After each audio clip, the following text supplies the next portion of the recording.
Pengertian tasawuf atau yang dikenal juga sebagai sufisme merupakan suatu ajaran tentang bagaimana mensucikan diri, menjernihkan akhlak serta membangun zahir dan batin untuk dapat memperoleh kebahagiaan abadi. Kata sufa yang berarti emperan Masjid Nabawi dan didiami oleh sebagian sahabat Ansor. Hal ini dikarenakan amalan ahli tasawuf hampir sama dengan apa yang diamalkan oleh para sahabat tersebut, yaitu dengan mendekatkan diri kepada Allah dan hidup dalam kesejahteraan.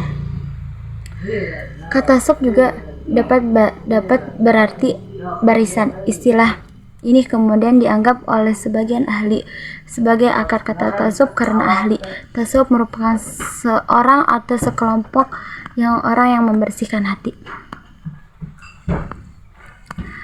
Pengertian tasawuf menurut para ahli sesungguhnya ilmu tasawuf memiliki banyak arti dan dikemukakan dari beberapa ahli. Berikut ini pengertian ilmu tasawuf dari sebagian sudut pandang.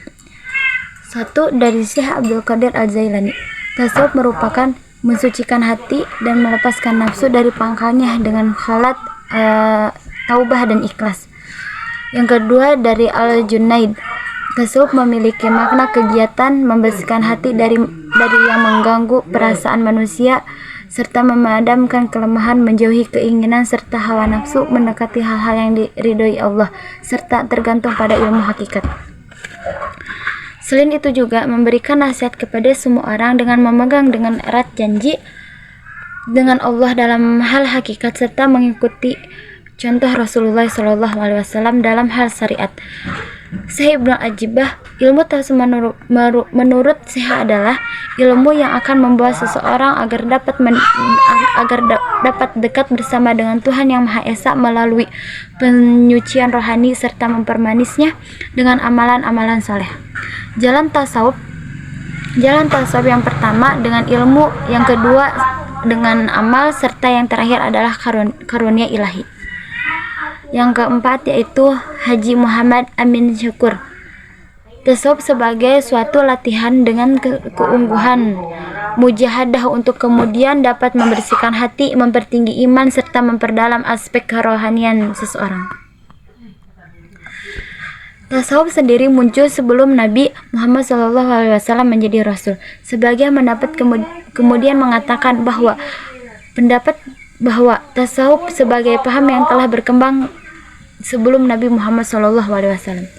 Hal ini kemudian berasal dari orang-orang yang daerah Irak dan Iran yang baru masuk Islam. Meski sudah masuk Islam hidupnya tetap memelihara kesahajaan serta menjauhkan diri dari berbagai kemewahan dan kesenangan dunia. Tasawuf yang berasal dari zaman Nabi Muhammad SAW. Sebagai pendapat lainnya menyatakan bahwa asal-usul ajaran tasawuf berasal dari zaman Nabi Muhammad SAW.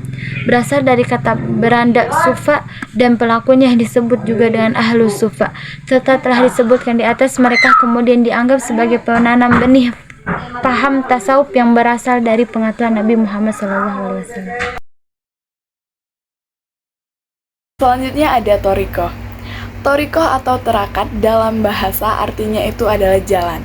Nah, dalam kitab Muraqil Ubudiyah fi Syahri Hidayatil Hidayah Imam Ghazali, para ulama menjelaskan arti thariqah dalam kalimat aktif, yaitu melaksanakan kewajiban dan kesunahan atau keutamaan, meninggalkan larangan, menghindari perbuatan mubah yang tidak bermanfaat, menjaga diri dari hal-hal yang tidak disenangi oleh Allah. Nah, para pengamal thariqah juga senantiasa menjauhkan diri dari kehidupan duniawi yang fana, membersihkan hati, mendekatkan diri kepada Allah Subhanahu wa Ta'ala. Selanjutnya ada tazkiyah al-nafs. Untuk memasuki kehidupan tasawuf, ada beberapa upaya yang harus dilaksanakan sebagai jalan untuk dapat mengantarkan seseorang agar memiliki hati yang bersih dari berbagai penyakit, yang disebut dengan tazkiyah al-nafs.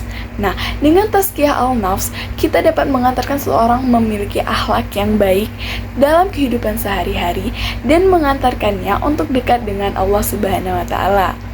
Tazkiyah al-nafs merupakan suatu upaya untuk menjadikan hati menjadi bersih dan suci, baik zatnya maupun keyakinannya.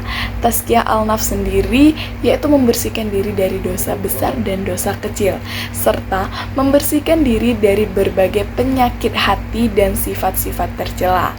Tazkiyah al-nafs sendiri juga berarti penyucian jiwa dari sifat-sifat kebinatangan dan sifat-sifat setan, kemudian mengisi dengan akhlak ketuhanan atau rabaniyah. Al-nafs juga sangatlah erat kaitannya dengan akhlak, kejiwaan, dan dengan usaha mendekatkan diri kepada Allah Subhanahu wa Ta'ala. Takwa. Takwa adalah istilah yang merujuk kepada artinya kepercayaan akan adanya Allah, membenarkan, dan takut kepadanya. Takwa juga dapat diartikan sebuah bentuk kehati-hatian, menjaga, merawat, dan memelihara diri baik dari hawa nafsu syahwat, perbuatan syirik, maupun segala hal yang menyebabkan seseorang menerima azab Allah di akhirat. Ciri-ciri orang bertakwa yaitu 1. Beriman kepada hal yang gaib, seperti malaikat, takdir, dan ketetapan Allah. 2. Mendirikan sholat. 3. Mengeluarkan hartanya di jalan Allah Subhanahu wa Ta'ala. Maksudnya, memberikan hartanya kepada mereka yang membutuhkan seperti duhafa, fakir miskin, anak yatim, atau orang-orang yang sedang memperjuangkan di jalan Allah dan membutuhkan pertolongannya. 4. Beriman kepada kitab-kitab Allah Subhanahu wa Ta'ala.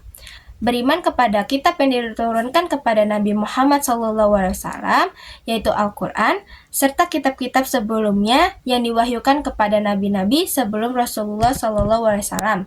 Kedudukan takwa sangat amat penting dalam agama Islam dan kehidupan manusia. Disebutkan di dalam sebuah hadis bahwa Abu Dzar Al-Ghifari pada suatu hari meminta nasihat kepada Rasulullah.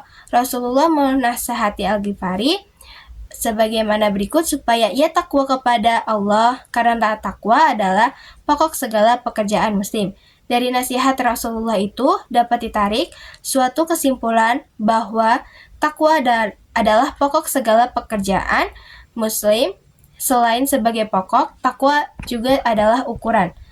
Balasan orang-orang yang bertakwa yaitu 1. Dibukakannya keberkahan, dimudahkan semua urusannya, dan diberikan dia rezeki ke arah yang tak disangka-sangka. 2. Memperoleh dukungan dan bantuan dari Allah. 3. Dijaga oleh Allah dari tipu daya musuh. Implementasi takwa dalam kehidupan sehari-hari yaitu 1. Rajin menunaikan ibadah baik, itu sunnah maupun wajib. 2.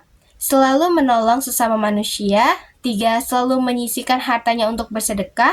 4. Menjauhi hal-hal yang dilarang oleh Allah dan mengerjakan amalan-amalan yang dicintai oleh Allah. 5. Sabar dalam menghadapi kesusahan, penderitaan, dan cobaan amalan hidup. Izin bertanya, saya Denny dari kelompok 10. Izin bertanya ke kelompok 14, kenapa tasawuf penting diterapkan dalam kehidupan sehari-hari? Terima kasih. Assalamualaikum, saya Ayu, izin bertanya lagi ke kelompok 14. Bagaimana konsep tazkiyatun nafs menurut Imam Al-Ghazali? Terima kasih. Perwakilan dari kelompok 14, saya akan menjawab pertanyaan tadi yang dari Kak Deni. Kenapa tasawuf penting diterapkan dalam kehidupan sehari-hari? Jawabannya adalah karena tasawuf dalam kehidupan sosial mempunyai pengaruh yang signifikan dalam menuntaskan permasalahan dan penyakit sosial yang ada.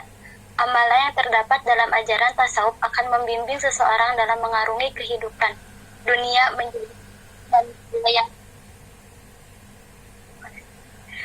amalan yang terdapat dalam ajaran tasawuf akan membimbing seseorang dalam mengarungi kehidupan dunia menjadi manusia yang arif dan bijaksana dalam berkehidupan bermasyarakat. Di sini saya akan menjawab pertanyaan dari Ayu, bagaimana konsep tazkiyatun nafs menurut Imam Al-Ghazali? yaitu Imam Al-Ghazali mengemukakan tazkiyatun nafas dalam pendidikan, yaitu mendahulukan kesucian jiwa dari akhlak yang terhina dan sifat-sifat yang tercela, mengurangi hubungan dengan dunia, bersedia menjauh dari keluarga dan tanah air untuk menuntut ilmu, dan tidak sombong atas ilmunya. Terima kasih.